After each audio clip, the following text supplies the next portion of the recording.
इस लेक्चर में रसिया और यूक्रेन के क्राइसिस के बारे में डिस्कस करेंगे। रसिया और यूक्रेन के बीच में जो युद्ध का तनाव चल रहा है, संकट चल रहा है, ये क्या है, थोड़ा बेसिक समझते हैं। पहले इनकी लोकेशन देखते हैं। ये वर्ल्ड मैप देख रहे हो आप, ये है रसिया जो आपको वॉयलेट कलर में दिखाई दे रहा है, और यहाँ पे है ये पिंक कलर का यूक्रेन। यूक्रेन के पास ये छोटा सा पिंक कलर का आपको दिखाई दे रहा होगा, ये देखो इधर, यहाँ पे मैं इरेज कर लेता हूँ इसे।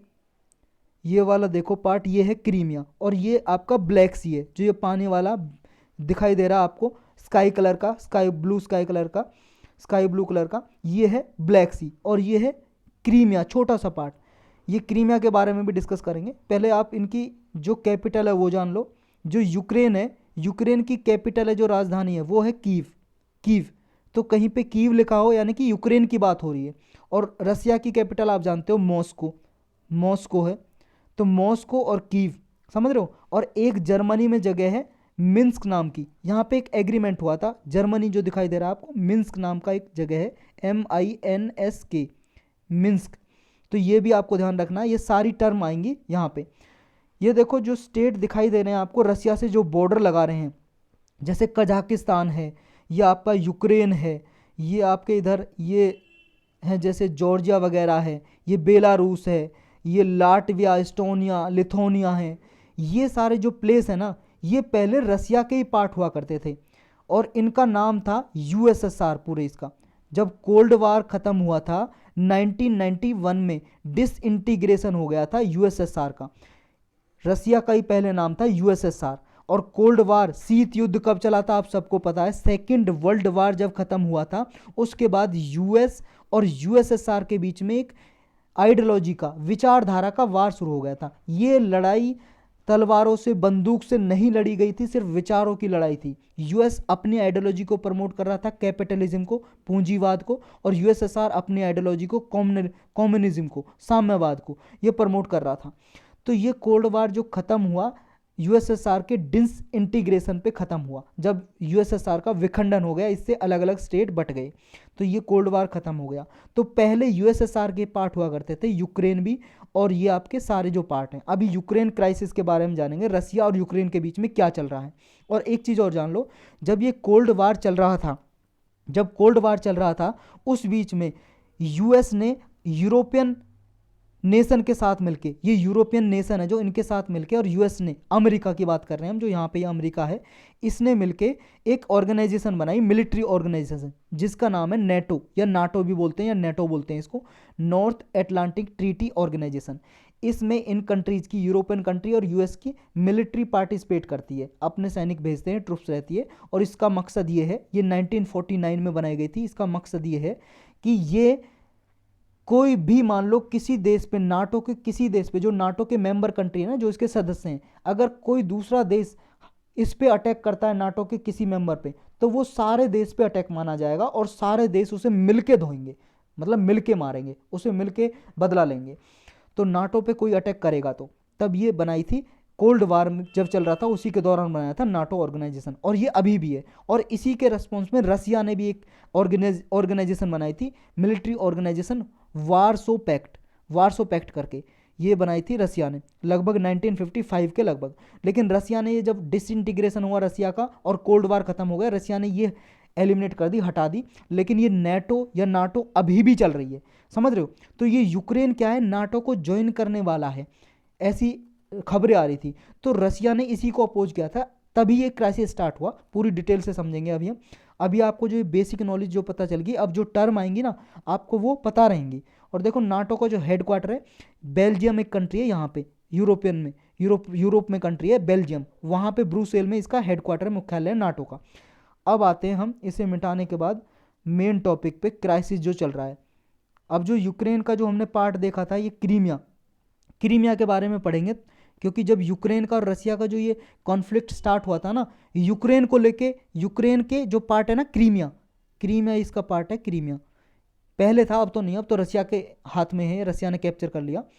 तो इसको लेके हुआ था स्टार्ट, और कैसे स्टार्ट हुआ था, कब स्टार्ट हुआ था, अभी डिस्कस करेंगे वो हिस्ट्री में, हिस्ट्री ऑफ कॉन्फ्लिक्ट। ये टेंशन यूक्रेन और रसिया के बीच में स्टार्ट हुई कब, 2013 में। 2013 में कुछ पॉलिटिकल और ट्रेड डील करने वाला था यूक्रेन यूरोपियन यूनियन से, यूरोपियन यूनियन से करने वाला था। यूरोपियन यूनियन आप जानते हो एक ऑर्गेनाइजेशन है, संस्था है, यूरोप के ये मेंबर हैं, लगभग 27 मेंबर इसके सदस्य हैं यूरोपियन यूनियन के। तो इससे डील स्टार्ट करना चाहा यूक्रेन ने। यूक्रेन जब इंडिपेंडेंट था, अपना अलग देश था, तो यूक्रेन चाहेगा करना। लेकिन यूक्रेन में क्या है, प्रो रशियन प्रेसिडेंट था उस टाइम पे।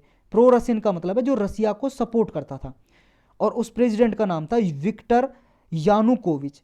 तो इसने ये टॉक सस्पेंड कर दी, इसने यूरोपियन यूनियन के साथ ये डील होने वाली थी सस्पेंड कर दी। अब यूरोपियन यूनियन के साथ डील नहीं की, व्यापार की जो डील थी ये सस्पेंड कर दी विक्टर यानुकोविच ने। अब तो वहाँ पे प्रोटेस्ट स्टार्ट हो गया। जो कुछ लोग चाह रहे थे कि यूरोपियन यूनियन से डील हो, व्यापार हो, हमारे यहाँ पे और नौकरियाँ बढ़ें, रोजगार बढ़े, व्यापार हो, यहाँ पे हमारे लिए अपॉर्चुनिटी हो मार्केटिंग करने की, व्यापार करने की। तो उन लोगों ने प्रोटेस्ट स्टार्ट कर दिया, विद्रोह स्टार्ट कर दिया। यूक्रेन में बात कर रहे हैं, यूक्रेन में कर दिया, क्योंकि यूक्रेन के जो प्रेसिडेंट थे प्रो रशियन थे, और रशिया नहीं चाहता था यूरोपियन यूनियन के साथ कोई डील हो यूक्रेन की, समझ रहे हो। और ये विक्टर यानुकोविच रशिया के सपोर्टर थे, तो इन्होंने डील को सस्पेंड कर दिया, रोक दिया। अब वहाँ पे प्रोटेस्ट, वायलेंस, हिंसा स्टार्ट हो गई। फिर 2014 में, क्योंकि जो यूक्रेन का पार्ट हुआ करता था ये क्रीमिया जो देख रहे हैं हम, ये क्रीमिया को हड़प लिया 2014 में रसिया ने। क्योंकि क्रीमिया ना एक ऑटोनॉमस रीजन था यूक्रेन का, ऑटोनॉमस मतलब ये खुद के लिए रूल्स रेगुलेशन अपने कानून बना सकता था ये क्रीमिया। लेकिन यहाँ पे रसियन पीपल ज़्यादा रहते थे जो रसियन बोलते थे, यानी कि प्रो रसियन पीपल रहते थे जो रसियन भाषा बोलते थे इस क्रीमिया में। तो ये भी सपोर्ट कर रहे थे रसिया को। तो इस रसिया ने इसको क्रीमिया को हड़प लिया 2014 में, यूक्रेन से क्रीमिया को हड़प लिया रसिया ने। तो 2014 में जो ऑटोनॉमस ये पेनिनसुला है, पेनिनसुला का मतलब होता है ऐसी लैंड जो 3 साइड से पानी से घिरी हुई हो। ये देखो 3 साइड से घिरी हुई है, इधर भी पानी है, इसके इधर भी पानी है, इधर भी पानी है, इधर बस लैंड है। तो ये पेनिनसुला जो क्रीमिया, इसको हड़प लिया और अपने अंदर मिला लिया रसिया ने, क्योंकि यहाँ पे रशियन स्पीकिंग सिटीजन रहते थे। ये हवाला दिया रसिया ने ये कहा क्योंकि यहाँ पे रशियन स्पीकिंग सिटीजन रहते हैं, हम उनके इंटरेस्ट को बचा रहे हैं, हम उनके लाभ के लिए, वेलफेयर के लिए हमने ये क्रीमिया मिलाया है, ये रसिया का कहना था।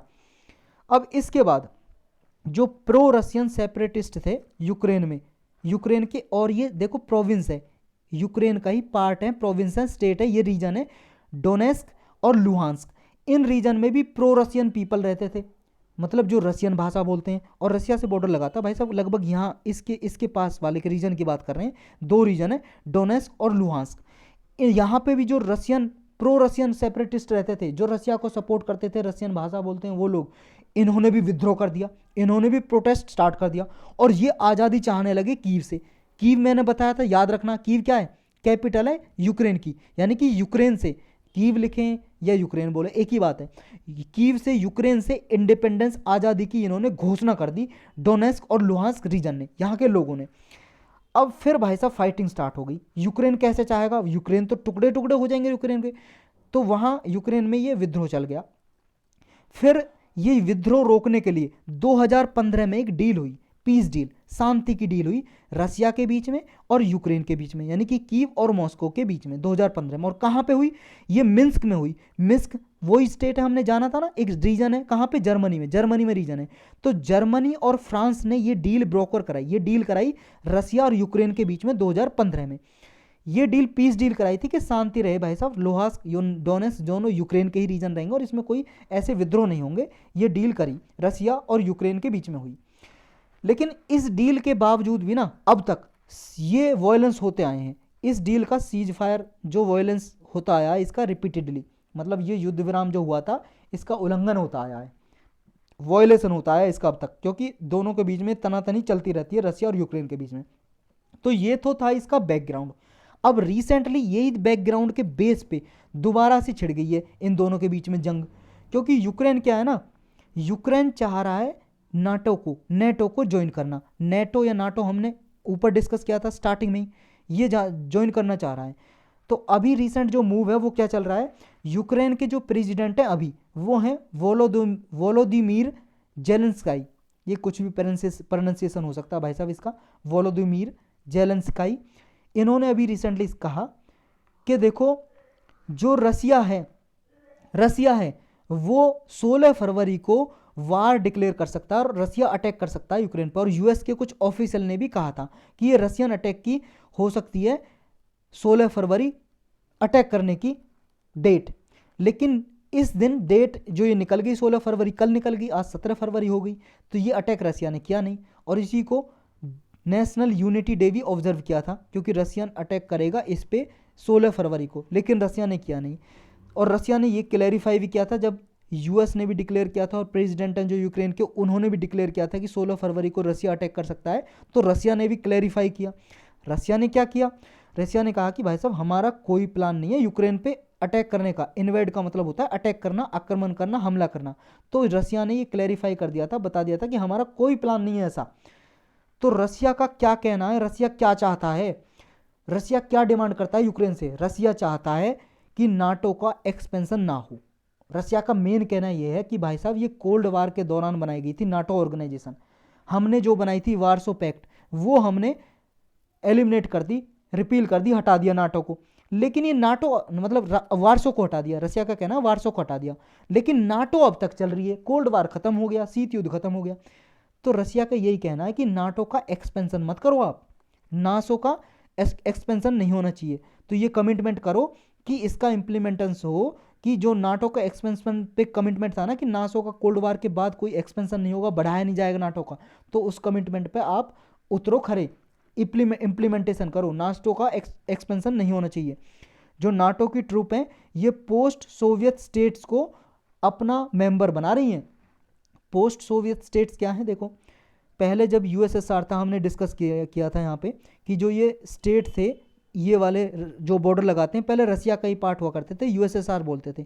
तो जो इसके पार्ट हुआ करते थे रसिया, तो इनको ये मेंबर बना रहा है और इन्हें अपने अंदर मिला रहा है नाटो। तो ये ना हो, समझ रहे हो? तो यूक्रेन भी एक कमिटमेंट करे कि नाटो का मेंबर ना बने यूक्रेन, कि यूक्रेन ज्वाइन ना करे नाटो को, नाटो जो ये ऑर्गेनाइजेशन है, और सिक्योरिटी की गारंटी दे फ्यूचर में, कि ये सिक्योरिटी की दे ना तो यूक्रेन नाटो को ज्वाइन करे और जो नाटो है कोई हमला ना करे किसी भी देश पे, ये सिक्योरिटी की गारंटी दे ये नाटो, और ये जो मेंबर हैं नाटो के और यूक्रेन भी। तो ये चाह रहा है रसिया, रसिया की डिमांड ये है। तो अब ये यूएस और यूरोपियन स्टेट्स हैं जिन्होंने नाटो बनाई थी, यूएस और यूरोपियन यूनियन के कुछ स्टेट्स हैं, यूरोप के कुछ मेंबर हैं, कंट्री हैं यूरोप के।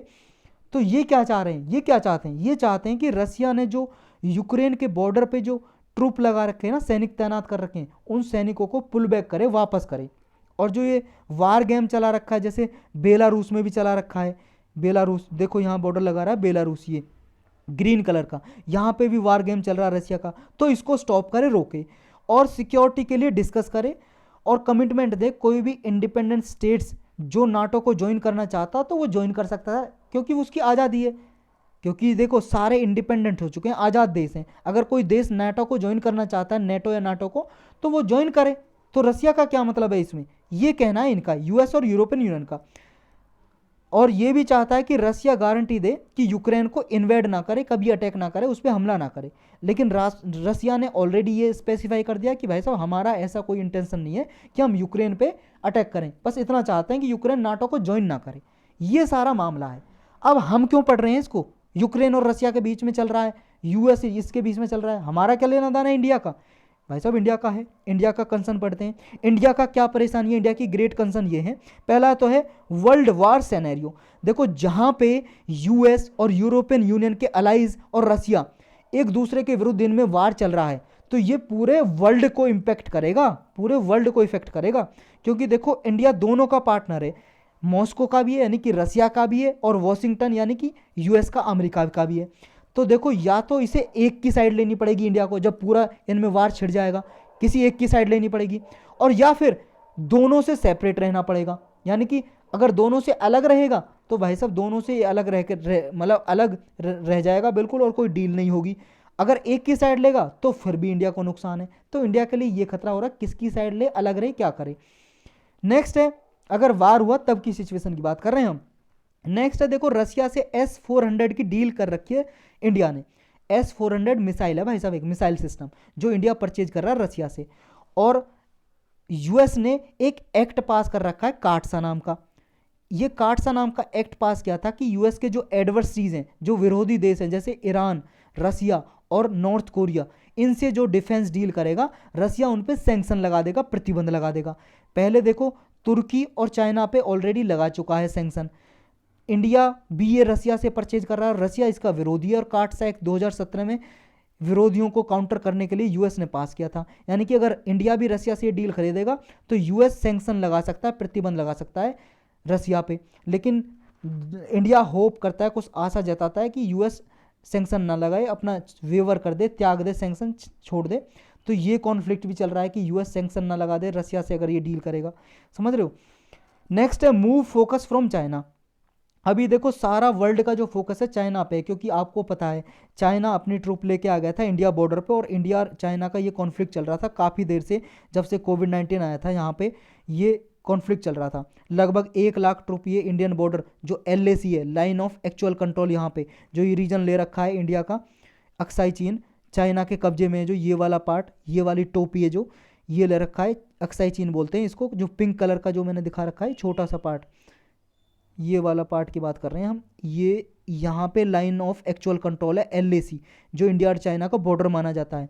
और ये अक्साई चीन जम्मू कश्मीर का ही पार्ट है, इंडिया का पार्ट जो अभी चाइना का कब्जे में, जिसको बोलते हैं अक्साई चीन, अक्साई चीन। तो यहाँ पे अपनी ट्रुप्स ले गया था, लगभग 1 लाख ट्रुप इंडिया चाइना की मिला के दोनों ये बॉर्डर पे आ गई थी, तनातनी चल रही थी पूरे वर्ल्ड में, इसको लेके चल रहा था कि इनके बीच में क्या होगा। तो सारा फोकस अभी चाइना पे था, लेकिन अब चाइना से हटके रसिया पे चला गया भाई साहब।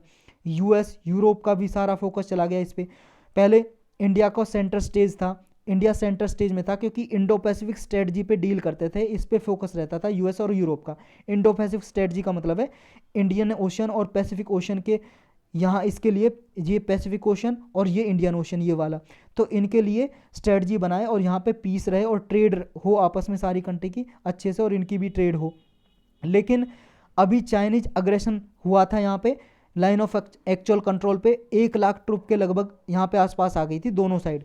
लेकिन अब ये सारा वर्ल्ड का अटेंशन कहाँ पे फोकस हो गया, चाइना से रसिया पे फोकस हो गया है। नेक्स्ट ये है ब्रिंग्स रसिया चाइना क्लोजर। देखो रसिया से मतलब चाइना से रसिया पे फोकस हो गया तो इंडिया के लिए क्या है, क्योंकि इंडिया के लिए तो परेशानी है ना, इंडिया के लिए परेशानी ये है क्योंकि पहले सारा वर्ल्ड देख रहा था चाइना को रोका जाए और चाइना को डाइवर्ट किया जाए, इसका जो ट्रुप वगैरह हैं और इनका कुछ सॉल्यूशन ढूंढे। लेकिन अब इंडिया और चाइना अकेले लड़ते रहेंगे, और क्योंकि वर्ल्ड का फोकस है रसिया की तरफ, तो इंडिया के लिए ये भी परेशानी है। नेक्स्ट है कि ब्रिंग रसिया चाइना क्लोजर। देखो अगर मान लो यूएस और रसिया के बीच में भी रहेगा यूक्रेन को लेके, क्योंकि यूक्रेन को सपोर्ट करता है रसिया, समझ रहे हो, सॉरी यूक्रेन को सपोर्ट करता है यूएस, अमेरिका, और यूक्रेन और रसिया के बीच में ये चल रही है तनातनी, यानी कि विरोध चल रहा है, इनके बीच में अटैक हो सकता है। तो अब जो क्लोजर है चाइना ही अकेला बनाए, तो रसिया चाइना के क्लोज जाएगा, रसिया और चाइना की डील ज़्यादा बढ़ेगी, फ्रेंड इनकी ज़्यादा गहरी हो जाएगी, फ्रेंडशिप इनकी रसिया की और चाइना की। और रसिया चाइना हो सकता है रीजनल ब्लॉक भी बना लें एक कोई अपना, जिसमें इंडिया कोई पार्ट नहीं होगा। तो इसको लेके क्या है, इंडिया ने देखो ये भी अनाउंस किया था पिछले हफ्ते कि वो ओलंपिक गेम्स में पार्टिसिपेट नहीं करेगा, मतलब पार्टिसिपेट तो करेगा, उसके जो सपोर्टर हैं यानी कि खिलाड़ी हैं वो तो पार्टिसिपेट करेंगे इंडिया के, लेकिन डिप्लोमेटिक और पॉलिटिकल लेवल पे बॉयकॉट करेगा। डिप्लोमेटिक और पॉलिटिकल बॉयकॉट का मतलब ये है जो इसके डिप्लोमेट जाते हैं किसी कंट्री से, जैसे इंडिया से जाते हैं डिप्लोमेट इसको रिप्रेजेंट करने के लिए इंडिया को, वो डिप्लोमेट नहीं जाएंगे, खिलाड़ी तो खेलने जाएंगे। तो इंडिया ने अनाउंस किया था कि जो चाइना में ओलंपिक गेम्स होने वाले हैं तो इनको इंडिया क्या करेगा, बॉयकॉट करेगा, बहिष्कार करेगा। लेकिन रसिया ने, सेंट्रल एशियन प्रेसिडेंट हैं कुछ कंट्री हैं, और पाकिस्तान के PM इमरान खान, इन्होंने सॉलिडेरिटी दिखाई बीजिंग के साथ, चाइना के साथ। तो एक ये भी नुकसान है इंडिया के लिए। एक है एनर्जी क्राइसिस।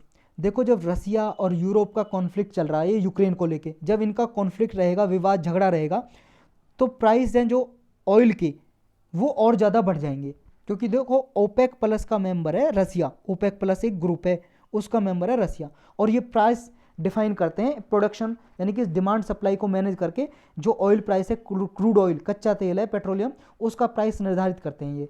तो जब इनमें तनातनी चलेगी तो हो सकता है प्राइस भी इंक्रीज हो जाए, और ऑलरेडी ऑयल का प्राइस इंक्रीज हो चुका है 14% पास से, जो $90 हुआ करता था प्राइस, वो $125 पर बैरल पहुंच गया है। एक बैरल में 159 लीटर होते हैं, तो 1 लीटर मतलब 159 लीटर का $125 प्राइस चल रहा है अभी मार्केट में। तो ये और इंक्रीज हो सकता है, ये भी इंडिया के लिए नुकसानदायक है, क्योंकि इंडिया तो सारा कच्चा तेल लगभग 85% से ज़्यादा कच्चा तेल मंगाता है। हमारे यहाँ तो प्रोडक्शन बहुत ही कम, ना के बराबर होता है। ये नोट करके रखें, जर्मनी ने भी रसिया को धमकी दी है, वार्न किया है कि रसिया अगर अटैक करता है यूक्रेन पे तो ये नॉर्ड स्ट्रीम पाइपलाइन है इसको स्टॉप कर देगा जर्मनी इससे गैस खरीदना, जो रसिया से गैस खरीदता है इस पाइपलाइन के द्वारा, तो वो नहीं खरीदेगा। ये है भाई साहब, देखो ये वाला मैप देखो, ये वाला मैप देख रहे हो, यहाँ पे देखो ये रसिया है और ये जो बाल्टिक सी है यहाँ पे, यहाँ से होकर जर्मनी में जाता है, ये जर्मनी में आती है पाइपलाइन।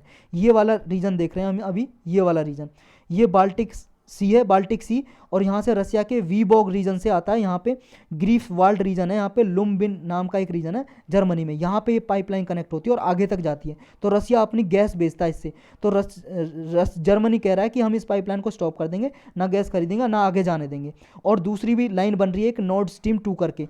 तो ये जो बाल्टिक सी है इसके आसपास के जो नेशन है इनको बाल्टिक स्टेट्स भी कहते हैं, बाल्टिक नेशन, जैसे इस्टोनिया, लाटविया, लिथुआनिया। और देखो ये वाला पिंक कलर का पार्ट है ना, ये रसिया का ही पार्ट है, यहाँ पे ये भी रसिया पूरा और इधर भी रसिया है, तो ये भी आपको याद रखना है। और जो इस बाल्टिक सी के आसपास जो नेशन बॉर्डर लगाते हैं उनको बाल्टिक रीजन भी बोलते हैं, ये वाले आते हैं बाल्टिक रीजन में सारे। और बाल्टिक स्टेट में ये मेजरली 3 कंट्री आते हैं, इस्टोनिया, लाटविया और लिथुआनिया। तो यही था भाई साहब, इस लेक्चर में पूरा आपको क्लियर हो गया होगा।